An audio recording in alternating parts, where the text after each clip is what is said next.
여기 단 한 권만으로 무려 100권을 읽을 수 있는 다니엘 최의 한 권으로 100권 읽기가 있다. 바로 만나보자.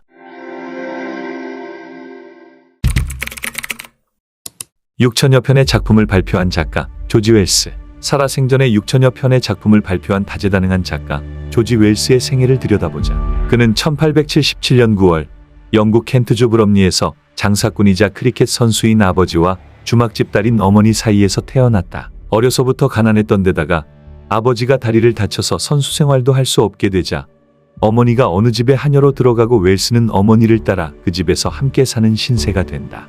우리나라 식으로 말하자면 어느 부잣집에서 어린 자식이 딸린 식모를 들인 꼴이다. 그는 소년 시절부터 포목점에서 일하는 등 어려운 형편에서도 공부에 대한 집념이 강했던지라 과학사범학교에서 물리학, 화학, 생물학, 지질학, 라틴어 등을 공부할 수 있었다.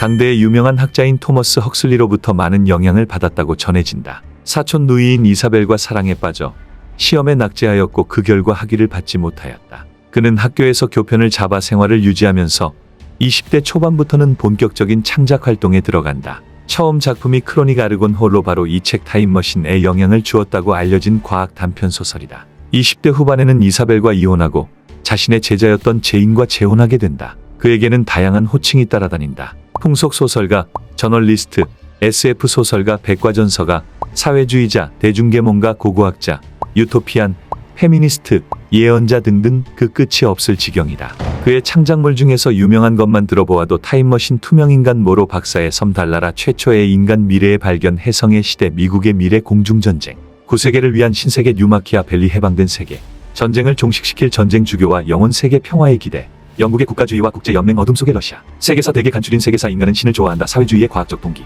노동당의 교육 이념, 토미의 모험, 생명의 과학, 다가올 세계의 모습, 세계 백과사전에 대한 견해, 호모사피엔스의 운명, 전쟁과 평화의 상식, 어두워지는 숲속의 아이들 등등.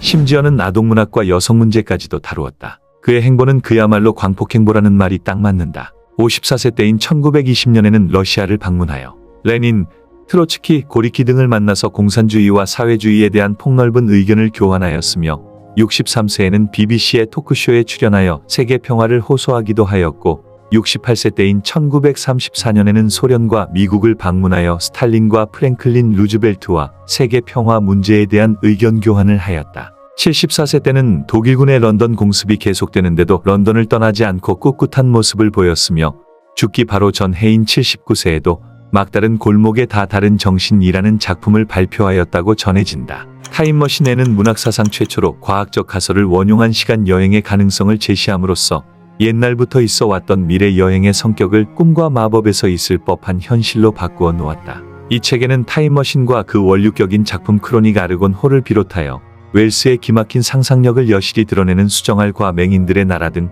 총 4편의 작품이 수록되어 있다. 그럼 이제 주인공이 실제로 타임머신을 타고 80만 2701년의 미래로 떠나는 장면을 읽어보자. 시간 여행자가 심리학자를 돌아보며 그의 손을 잡고는 집게손가락을 내밀라고 말했다. 그래서 모형 타임머신의 끝없는 여행을 출발시킨 사람은 바로 심리학자가 되었다. 우리는 모두 레버가 작동하는 것을 지켜보았다. 분명히 속임수는 없어 보였다. 한점 바람이 일었고 램프 불꽃이 흔들렸다. 벽난로 선반 위에 촛불 하나가 꺼지고 작은 기계가 갑자기 회전하기 시작하더니 점차 그 형체가 희미해져 갔다. 일순간 유령 또는 희미하게 빛나는 황동과 상하의 소용돌이처럼 보이더니 사라져버렸다.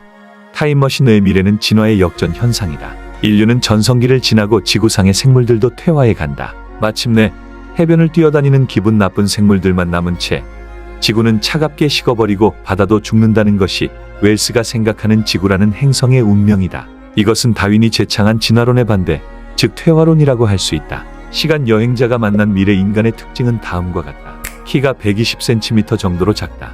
귀가 뾰족하고 턱이 없다. 체온이 낮다. 우물 속 같은 곳에서 산다. 불을 무서워한다. 올더스 헉슬리의 멋진 신세계만큼이나 무슨 기상천외한 일이 벌어질까를 기대하고 이 책을 집어든 독자라면 실망이 크지 않을까 싶다.